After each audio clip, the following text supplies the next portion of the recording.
Welcome to the market money magnet guys. आज हम यहाँ बात करने वाले हैं मार्केट क्रैश को लेकर। अब मार्केट के क्रैश का फियर तो गलत है, डेफिनेटली ये फियर रखना ही नहीं चाहिए, क्योंकि अगर आपको मार्केट क्रैश का फियर है तो आप कभी भी प्रॉफिट जनरेट मार्केट में नहीं कर सकते। क्योंकि डरना, अगर हम डिस्कस करें कि मार्केट क्रैश यानी क्या और ये फियर क्यों है, तो गाइज बेसिकली एक मार्केट अगर क्रैश हो रहा है नहीं हो रहा है, ऐसे लोगों को डेफिनेटली कोई भी फर्क नहीं पड़ेगा जो स्टॉक मार्केट से रिलेटेड नहीं है। लेकिन हमको और आपको ये फर्क इसलिए पड़ता है कि हमने अपना पोर्टफोलियो बना के रखा है। तो बेसिकली मार्केट क्रैश का डर नहीं है हमें डर है अपने पोर्टफोलियो का। अब जो है डरना है तो एक्चुअली डरना है अगर हमें मार्केट से, तो हमें डरना चाहिए अपने ही पोर्टफोलियो से, क्योंकि हमने अपने पोर्टफोलियो में किस तरह के स्टॉक्स रखे हैं ये स्टॉक्स पे डिपेंड करता है कि हमें मार्केट क्रैश का कितना इम्पैक्ट हम पे पड़ने वाला है। अब किसी ने जो है अपने पोर्टफोलियो में 50 स्टॉक्स को भी जगह दी होगी, तो किसी के सिर्फ 10 होंगे, किसी ने सिर्फ 5 स्टॉक्स ही रखे होंगे। ये डिपेंड करता है, सबकी अलग अलग चॉइस होगी। अब ये स्टॉक कैसा परफॉर्मेंस देने वाले हैं इस निगेटिविटी में या इस क्रैश में, इस पे डिपेंड करता है कि हमें ये क्रैश का कितना इफेक्ट पड़ता है या हम इस क्रैश से कितना डरते हैं।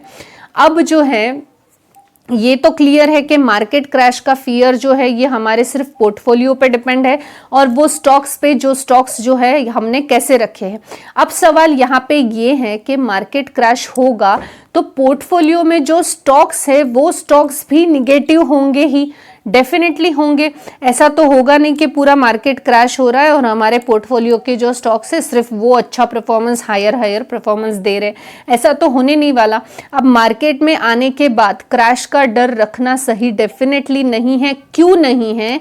क्योंकि जैसा हमने एग्जाम में पेपर लिखा होगा वैसा ही डेफिनेटली हमें रिजल्ट मिलने वाला है। अब हमने पेपर खराब लिखा है और रिजल्ट अच्छा आएगा, पॉसिबल ही नहीं है।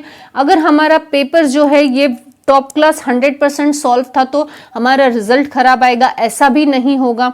तो जो जैसे हमारे पेपर पे डिपेंड है हमारा रिजल्ट, वैसे हमारे जो है पोर्टफोलियो पे डिपेंड है कि हमें मार्केट क्रैश का कितना फियर है, हमें कितना नुकसान इसमें देखने को मिलने वाला है। तो हमेशा से एक चीज याद रखिएगा कि अब हमारा जो फोकस होना चाहिए, ध्यान होना चाहिए, ये मार्केट क्रैश हो रहा है, क्या रीजन है, कितना क्रैश होगा, कब तक रिकवरी आएगी, इस पे नहीं होना चाहिए। हमारा पूरा ध्यान होना चाहिए हमारे पोर्टफोलियो पे। पोर्टफोलियो में हमने जो स्टॉक्स लिए हैं इन पे। अब हमें जो है इतना तो पता है कि पोर्टफोलियो पे ध्यान देना चाहिए, स्टॉक्स पे ध्यान देना चाहिए। मैं आपको 3 फैक्टर बताऊंगी जिसपे आपको स्टॉक बाय करने के पहले ही ध्यान देना चाहिए, ताकि जो क्रैश आएंगे इस क्रैश में आप जो है चैन की नींद सो पाओ। सबसे पहले तो आपको जो है ये स्टॉक्स जो आप बाय करेंगे ये डाइवर्सिफाइड फॉर्म में रखना चाहिए। यानी आपको थोड़े आईटी के स्टॉक्स आपके पास है, एफएमसीजी के अगर स्टॉक है आपके पास या लेने चाहिए, कुछ केमिकल सेक्टर्स के लेने चाहिए, कुछ फाइनेंशियल सेक्टर्स के होने चाहिए, कुछ ऑटोमोटिव सेक्टर के भी होने चाहिए।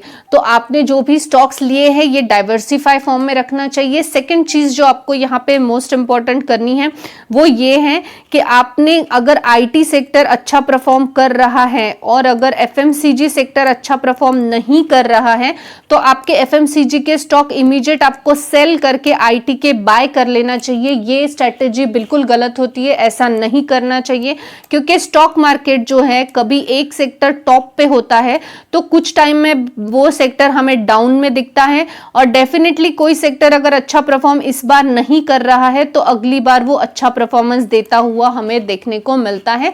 तो ये जो है एक सर्कल है मार्केट का, तो कभी कुछ अच्छा परफॉर्म करेगा, कभी नहीं करेगा। हमें पेशेंसली होल्ड करना चाहिए जो भी स्टॉक्स हमने देखे हैं। अब ये तो रही पहली बात। सेकंड चीज जो है हमें क्वार्टर रिजल्ट चेक करने चाहिए। अब क्वार्टर रिजल्ट से ये पता चलता है कि कंपनी का बिजनेस कैसा है। अगर कंपनी का बिजनेस अच्छा होगा तो डेफिनेटली स्टॉक प्राइस में ग्रोथ होगी। अब स्टॉक प्राइस अगर ग्रोथ होगी तो ऑटोमेटिकली जो है आपका पोर्टफोलियो जो है ये आपको प्लस में या ग्रीन निशान में या हमें ग्रोइंग सिचुएशन में देखने को मिलेगा। तो क्वार्टर रिजल्ट डेफिनेटली हमें चेक करने चाहिए और साथ साथ जो है हमें उसकी बिजनेस का अंदाजा भी क्वार्टर रिजल्ट से मिल जाता है। अब अगर हम यहाँ देखें कि एग्जैक्टली क्रैश का मतलब क्या है, तो गाइस क्रैश तो ऐसा नहीं है कि इस बार जो क्रैश चल रहा है ये पहला ही क्रैश है। हमने 2008 का भी क्रैश देखा, हमने 2020 कोविड के वक्त का भी क्रैश देखा। 4000 का स्टॉक हमें तब 1000 रुपए में मिल रहा था और वही स्टॉक 17,000 पे जाता हुआ भी रिकवरी में हमें देखने को मिला। रिलायंस की हम बात करें तो जहां वो 700 का मिल रहा था आज 2500 की रिकवरी दिखाया है। निफ्टी की बात करें 7,500 से 12, 12 से 15 और आज 18 के अपर में क्लोजिंग भी निफ्टी ने दिखाया है।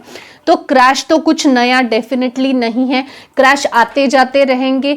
आपके और मेरे पोर्टफोलियो से भी ज़्यादा बड़े बड़े पोर्टफोलियोज हैं। जितने बड़े बिजनेसमैन हैं, फिर वो अंबानी हो या फिर वॉरेन बफेट हो या तो उनसे बड़े भी बिजनेसमैन हैं, सबका पैसा जो है ये मार्केट में ही होता है। वो क्रैश से नहीं डरते, उनका फोकस क्रैश पे नहीं होता, क्रैश में भी अच्छी बाइंग अपॉर्चुनिटी पे होता है। तो आपको वही चीज पे फोकस करना चाहिए। अब यहाँ पे एक मेन चीज मैं आपको बताना चाहूंगी, अगर आपका जो स्टॉक है ये फंड जो ये कैसा परफॉर्मेंस देता है इस पे डेफिनेटली आपका जो है फियर डिपेंड करता है। अगर आपके पोर्टफोलियो में अगर आपने क्वार्टर रिजल्ट के हिसाब से कोई स्टॉक देखा जिसका क्वार्टर रिजल्ट यहाँ पे 20 करोड़ 25 करोड़ 30 करोड़ एंड 35 करोड़ है, तो वो स्टॉक का जो चार्ट होगा, pardon for the drawing guys, वो होगा इस तरह का। यानी ये स्टॉक जो है on the basis of quarter result जो है ये सीधा अपग्रेड होता हुआ हमें देखने को मिला है। इसकी जो रैली है हमें ऊपर जाते हुए देखने को मिली है on the basis of quarter result. अब क्वार्टर रिजल्ट के भरोसे जो स्टॉक इस तरह से जाएगा ये स्टॉक डेफिनेटली अच्छा परफॉर्मेंस देगा, कंसिस्टेंसी से अच्छा performance on the basis of quarter result दिया है, मतलब इसने बिजनेस में ग्रो किया है।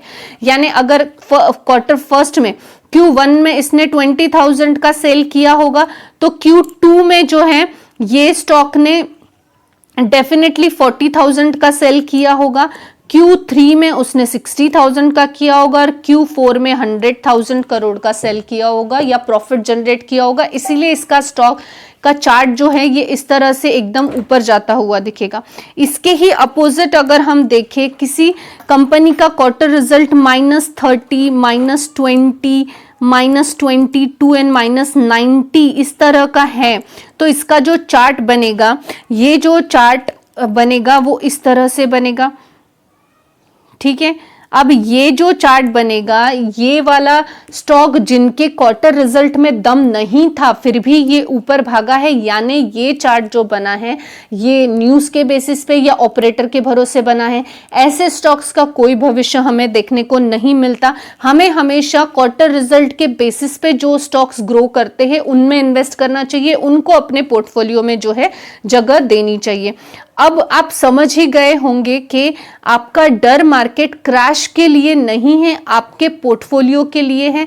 स्पेशली हम कहें जिन्होंने खराब स्टॉक्स अपने पोर्टफोलियो में रखे होंगे, जिनको जगह दी होगी, वो लोग ज़्यादा मार्केट क्रैश के फियर में हमें देखने को मिल रहे होंगे। इसके अलावा हमें जो थर्ड पॉइंट है वो है फंडामेंटली स्ट्रॉन्ग स्टॉक।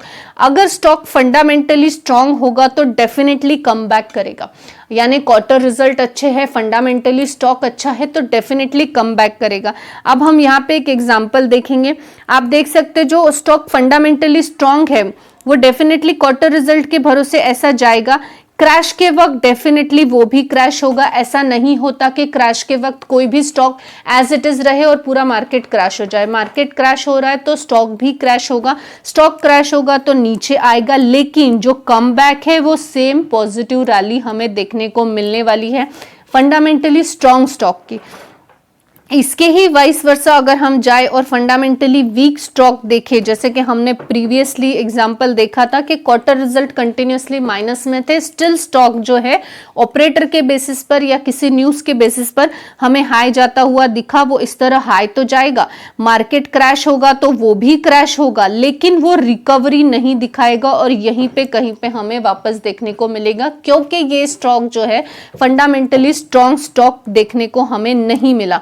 अब जो फंडामेंटली स्ट्रॉन्ग स्टॉक होते हैं, आपने यहां देख सकते हैं कि क्रैश में वो भी क्रैश होते हैं, लेकिन वो पॉजिटिव रैली पहले से ज्यादा दिखाते हैं। और जो फंडामेंटली वीक स्टॉक है, जो ऑपरेटर के भरोसे या किसी न्यूज के भरोसे हाई आए थे, वो स्टॉक जब मार्केट क्रैश में गिरते हैं तो वो पॉजिटिव ऊपर नहीं जा पाते, वो नीचे के नीचे ही कहीं पे क्रोलिंग करते हुए हमें देखने को मिलते हैं। तो गाइज यहाँ पे जो है, जैसे कि हमने आज एक्सप्लेन किया कि मार्केट क्रैश का जो डर है, एक्चुअली हमारा डर हमारे पोर्टफोलियो को लेकर है। पोर्टफोलियो में हमने कैसे स्टॉक्स रखे उसको लेकर है। तो यहाँ पे मैंने आपको जैसे कि बताया, एक तो डाइवर्सिफाई स्टॉक्स रखिए, एक सेक्टर खराब कर रहा है तो सेकंड सेक्टर के स्टॉक बेच के इमीडिएट वो सेक्टर में आपको नहीं एंटर करना है। सारे जो भी स्टॉक्स है एज इट इज रखिए। आज कोई सेक्टर टॉप पे है तो कल डेफिनेटली वो सेक्टर बॉटम पे आएगा, और जो बॉटम पे है वो डेफिनेटली टॉप पे जाएगा। यही सर्कल चलता है मार्केट में, तो कभी भी ये चीज याद रखिए।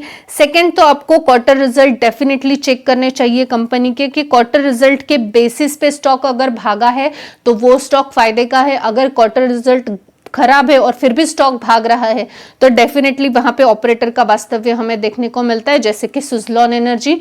अगर हम, और दूसरी बात, हमें बिजनेस हमेशा देखना चाहिए, क्योंकि बिजनेस अच्छा है तो क्वार्टर रिजल्ट अच्छे हैं, क्वार्टर रिजल्ट अच्छा है तो स्टॉक प्राइस अच्छा बढ़ेगा, स्टॉक प्राइस बढ़ेगा तो आपका पोर्टफोलियो पॉजिटिव में जाएगा, और वही हमें चाहिए। इसके अलावा हमें फंडामेंटली स्ट्रॉन्ग स्टॉक हमेशा अपने पोर्टफोलियो में रखनी चाहिए, क्योंकि फंडामेंटली स्ट्रॉन्ग स्टॉक जो है ये क्रैश के बाद कमबैक कर लेते हैं, और अगर फंडामेंटली वीक स्टॉक है तो क्रैश तो वो भी होंगे लेकिन वो कमबैक नहीं कर सकते, तो हमें वो भी हमेशा रखना चाहिए।